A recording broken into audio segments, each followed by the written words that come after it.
My name is Taylor Donovan, 35 years old, and I make my living exposing energy subsidy scams as a senior auditor at the Department of Energy in Houston.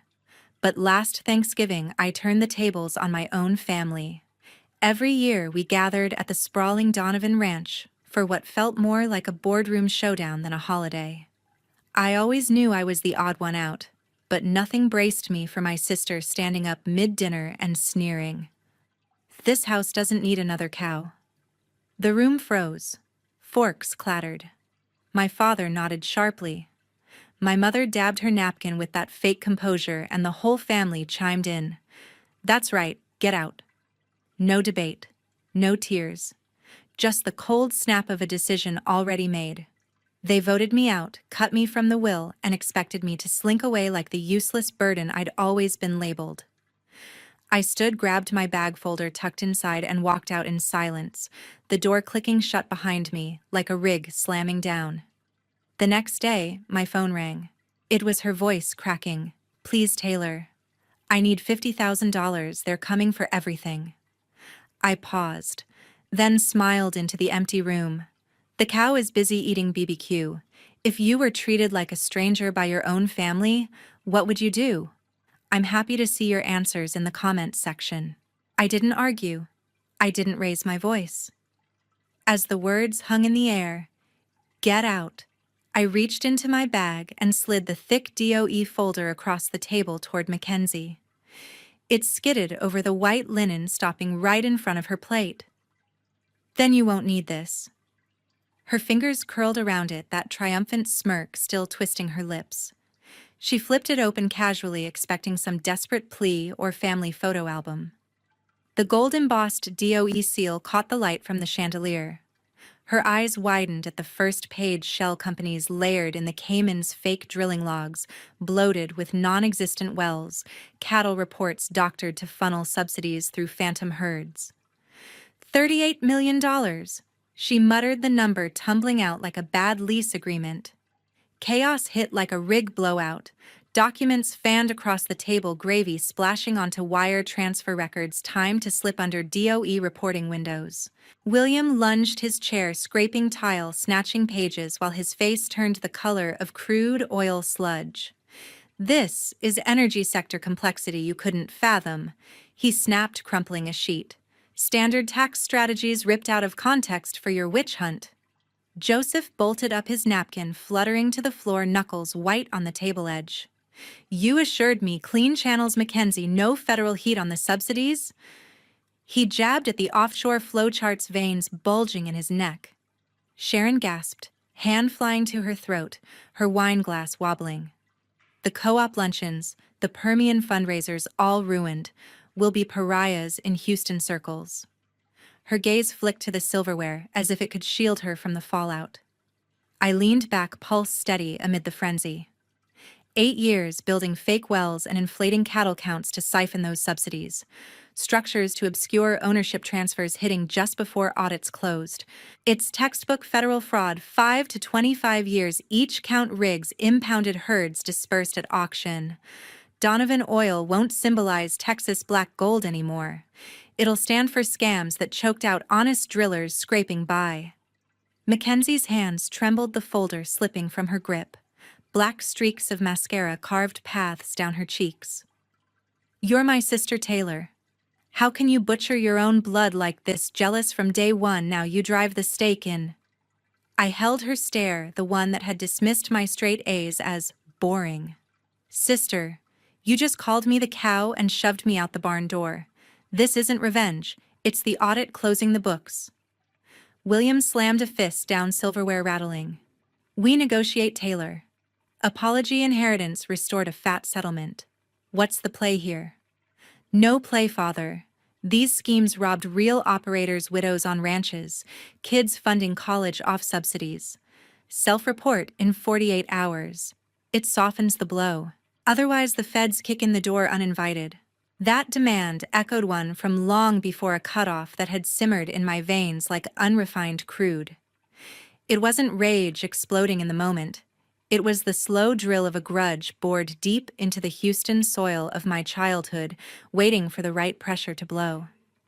Growing up in the Donovan spread on the outskirts of the city, money gushed from oil leases, but warmth was scarcer than a dry hole. William Donovan, my father, had clawed his way from roughneck to rig owner. His days swallowed by pipeline deals and co-op meetings. When he surfaced, it was to grill us on production quotas or market futures, his voice gravelly from years shouting over pump jacks. Sharon Donovan. My mother polished the facade with charity galas for the Oil Widows Fund, her calendar a grid of fundraisers and society lunches. Success meant the right schools, the exclusive drilling clubs, the whispers of envy at the petroleum club. Appearances ruled, bonds were collateral. Then there was Mackenzie, 4 years my junior, the polished gem of the operation. She had mother's poise and father's knack for schmoozing investors, flashing smiles that sealed deals over steak at the Houston Club. From the start, she knew how to angle for the spotlight, complimenting the right exec posing with the model rigs at trade shows. The favoritism dripped like leaky valves. I'd haul in report cards stacked with A's from advanced geology classes, and father would grunt in approval before vanishing into his den with seismic charts. Mackenzie scraped a C in basic energy economics, and the house lit up with takeout from Papa's Brothers, and praise for her hustle under pressure. Family outings skewed her way every time. I pushed for museum trips on fossil fuels, but we always veered to rodeo cattle expos where she networked with rancher bigwigs and our parents hobnobbed with fellow leaseholders. Birthdays hammered it home. My 16th fell during a co-op crunch. I got a check for $200 scrawled by the housekeeper while father jetted to Midland. 3 months later, Mackenzie's 12th turned the ranch into a hoedown 50 kids, a custom cake shaped like a Derek Live country band, both parents beaming as she cut the ribbon on a new calf pen. Yet in rare lulls, father let slip lessons on the porch swing, explaining yield curves and subsidy loopholes over lukewarm Shinerbach. I soaked them up not just for the facts, but for the flicker of focus. Those talks ignited my pull toward regulation, the guardrails against the greed I'd glimpsed in boardroom-side conversations. By high school, the tilt tipped into open rift. Any nod my way, a teacher's note on my thesis, a family friend's mention of my internship at a local refiner sparked Mackenzie's sabotage.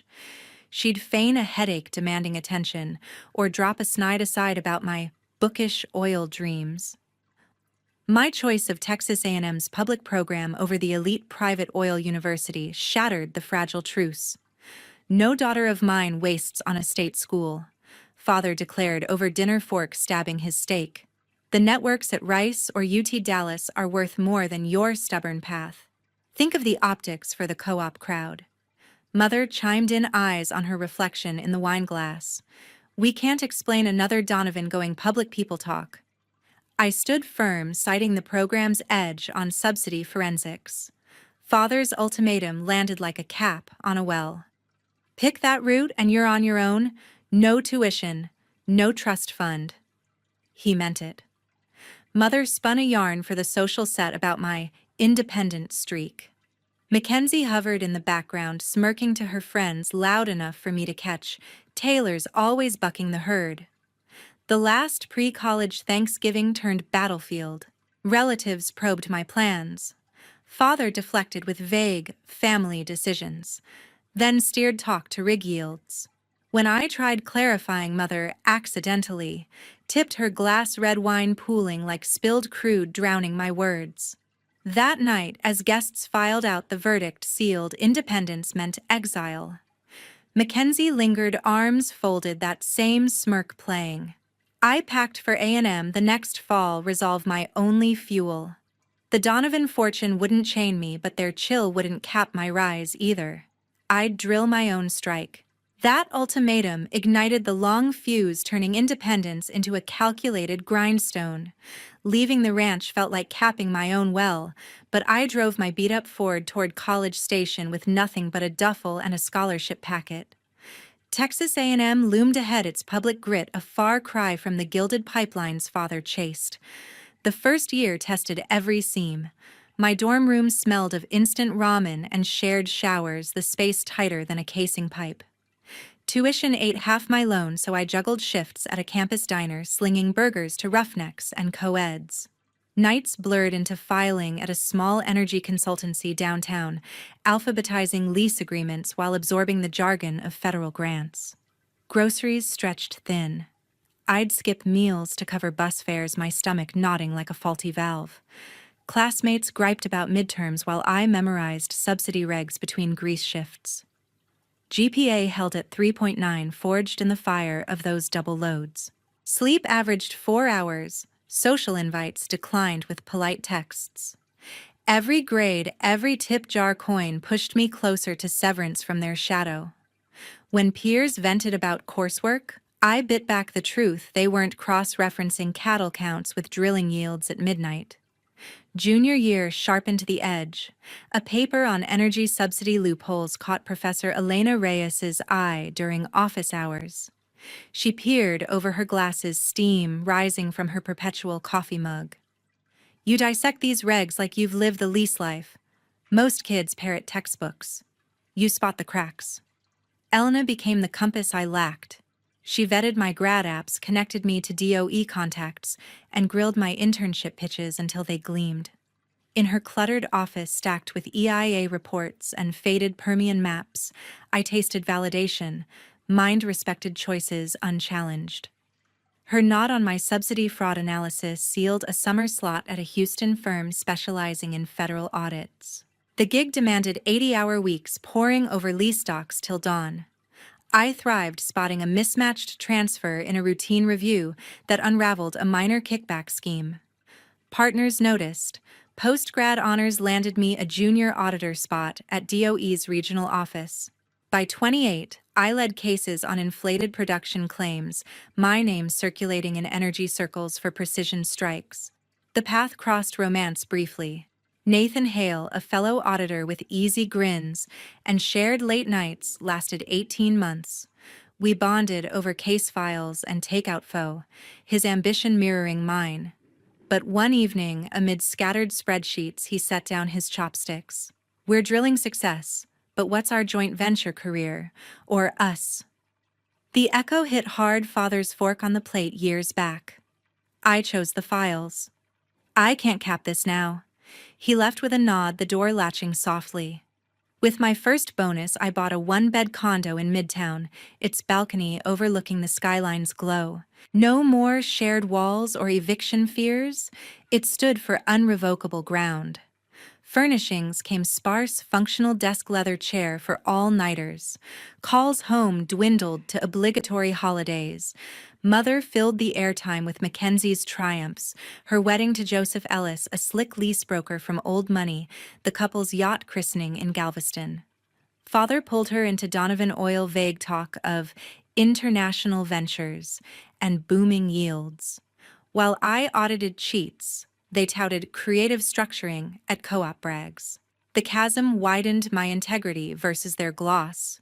Then, in a standard DOE probe 3 years back, a file name pinged Donovan Oil, dismissed at first as coincidence in the tight Texas energy web.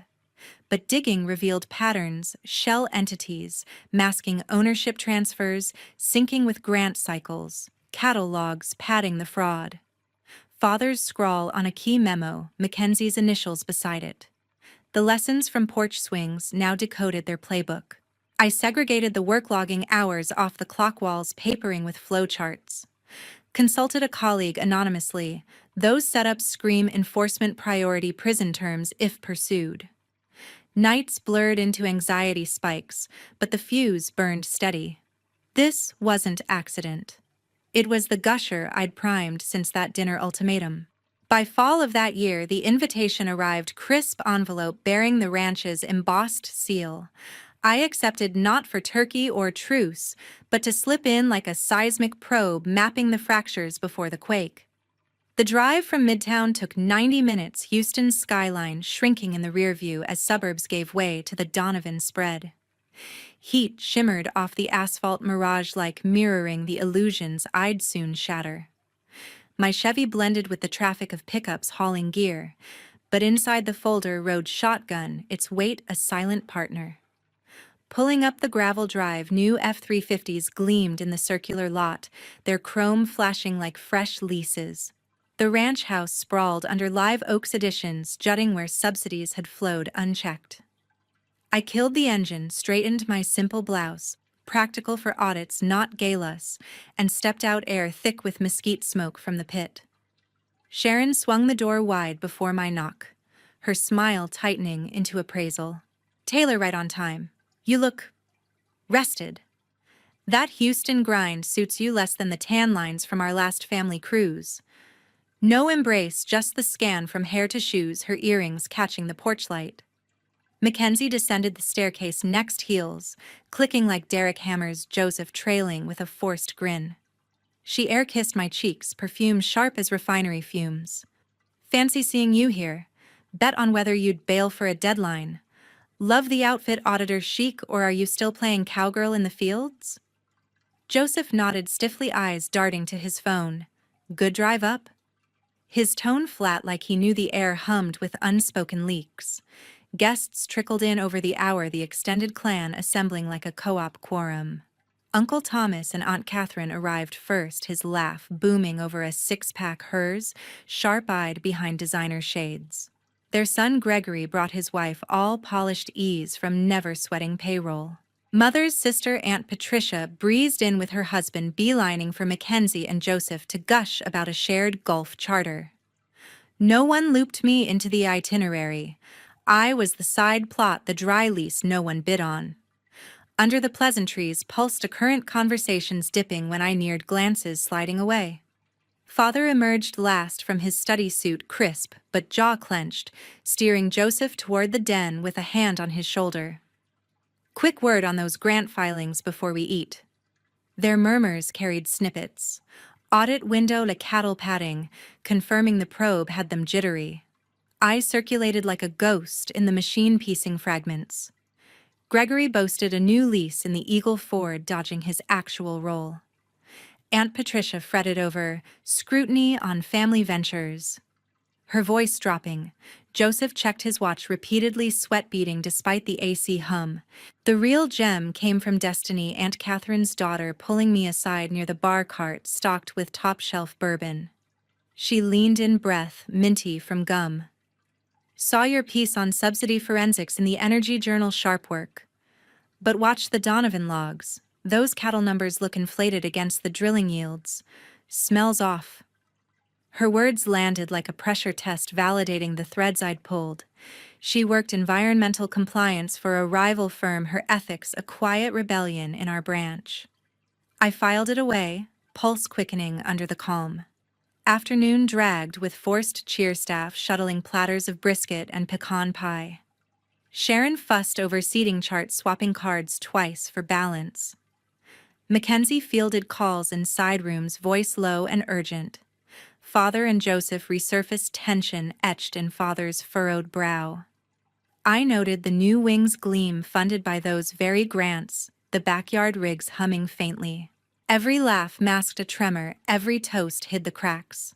They sensed the storm but couldn't pinpoint the front. I did, and I'd chosen the perfect eye to unleash it.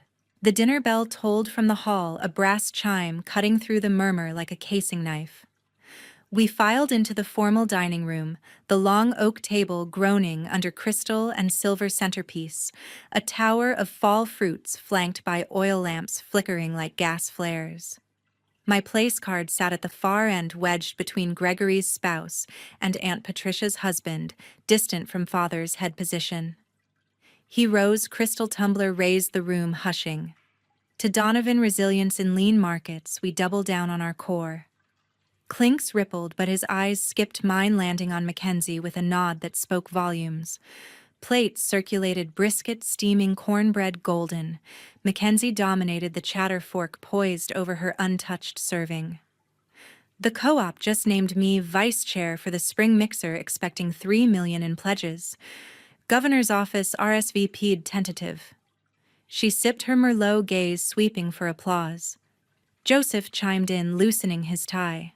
"We're scouting a new spread in the back end, partnered with that venture fund out of Dallas. The architect's the one who did the Exxon exec's lodge." His laugh, forced hand drumming the cloth. Sharon transitioned seamlessly. Our summer jaunt to the Gulf Coast was divine private charter sunset toasts. Taylor, you missed the yacht party's energy, but deadlines wait for no one, I suppose. Father added tone laced with regret that rang hollow. Understood your schedule's packed. Some commitments run deeper than holidays. Uncle Thomas, 3 bourbons deep, swiveled toward me. So Taylor still hitched to that DOE desk? No ring or heirs on the horizon. Clocks tick in this business. My fulfillment doesn't hinge on timelines, Uncle Thomas. I replied, butterknife steady. Auditing keeps the fields fair for everyone drilling. Gregory snorted into his wine. Government meddling gums up the works. Real operators know how to navigate without the red tape.